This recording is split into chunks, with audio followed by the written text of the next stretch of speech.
everybody, Ronnie Petito with Petito Performance Training Center, and I'm here today to talk to you about our legs, our squat days. How do we increase our squats? I know everybody's hit that plateau where we've got to a certain point in our squats and our back squats going, all right, well, I can't get past 225 pounds for reps 10. I have to go lower reps, or I have to decrease the weight, go higher reps. I've been trying all that, yet I'm still at that plateau of 225 pounds on 10 reps. Well, there's a lot of different squat variations we can actually throw into a leg day routine so we can increase different things we're not used to working on, and also have some fun with working with different squat variations that are kind of almost doing the same thing as a back squat. And what's going to be nice about this whole thing is, as you're throwing in these new fun activities, new fun squat variations, they're actually going to help you increase your strength on your regular back squat.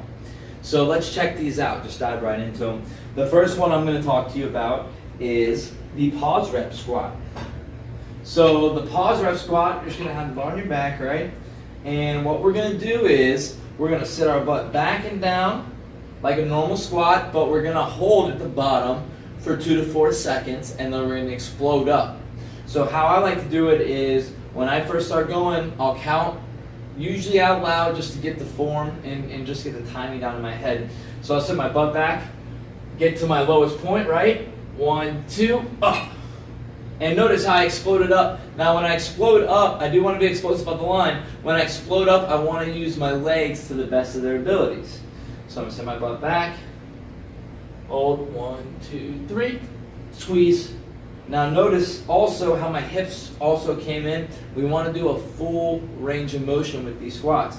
We don't want to half-ass rep any squats at all, because that's how we can lead to improper form, and that's how we can also lead to injury as well.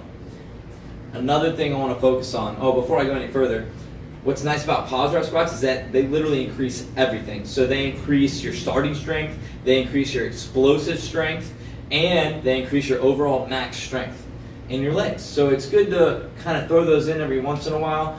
I usually throw them in on days that I'm doing power heavy days. So let's say I'm doing sets of 6 or 4 squats, I'll go ahead and throw that in as part of the squat day as well, because I just really want to work on proper form with heavier weight, because that's how we really increase our overall max.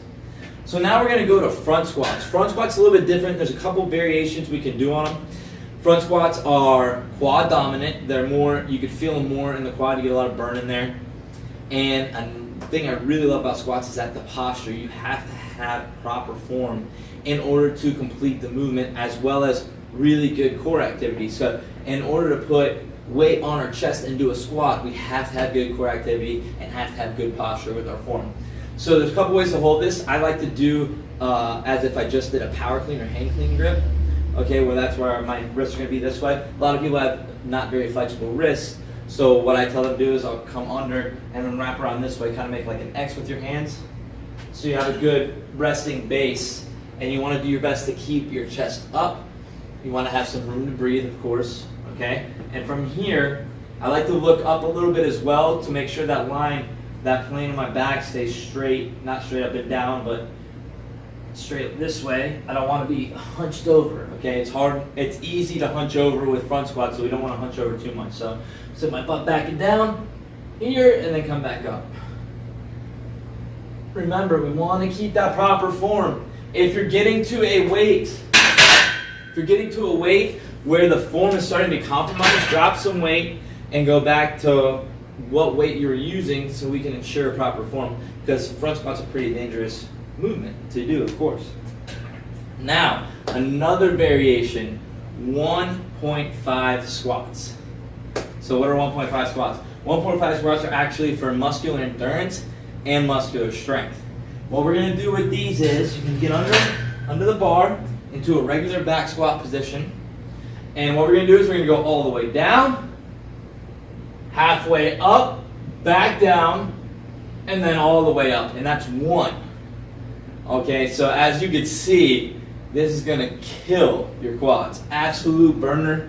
It's good to throw in on, days where you're doing high reps. And like I said, the muscular endurance is out of this world. If you can continually do this on all the high rep days, and throw it in for back squats sometimes instead of just doing regular back squats, you'll see your squats fly through the roof. Now, last but not least, and I like to focus on this a lot as well, is box squats.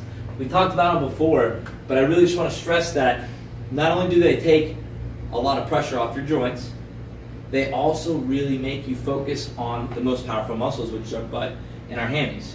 Okay, so and that's what really what proper form will give you. If you're doing proper form, that's what you should be using through the squat mostly. A regular back squat, you should be using mostly your butt and your hammies. So, as you can see, why it would be a good reason to do this. Now, when we get here, of course, in order to incorporate all the muscles, we want to take our time getting to the bench. So what I mean by that is we're going to sit back towards the bench and then lower ourselves down until we touch. Okay? When we touch from here, we're going to explode from the outside to the butt, hips, whole 9 yards are coming with us. We're going to keep that same posture that we sat down in. We're not going to let our feet leave the floor and take a rest. Okay? This is just a touch and go. So you're going to sit down and then you're going to come back up, explode. Sit down, nice and easy. Come back up, explode. So as you can see, if you're stuck in your squat at some max and you're hitting a plateau and you're not moving up, whether it's for 10 reps or 1 rep, it doesn't matter. There's different things that we can do, different squat variations. You got the front squats, you got the 1.5 squats, you got the pause squats, and you got the box squats, all working different things. So figure out what you're missing, what is your weakness, and then take one of these variations that fits that best and work on it. Keep putting it into your routine over and over and over again, and then you will eventually increase that strength in your maximum squat. If anybody has any questions on the video, please ask. And if you haven't subscribed to the channel yet, please do that as well. I hope you all enjoyed the video. My name is Ronnie Petito with Petito's Performance Training Center. Until next time.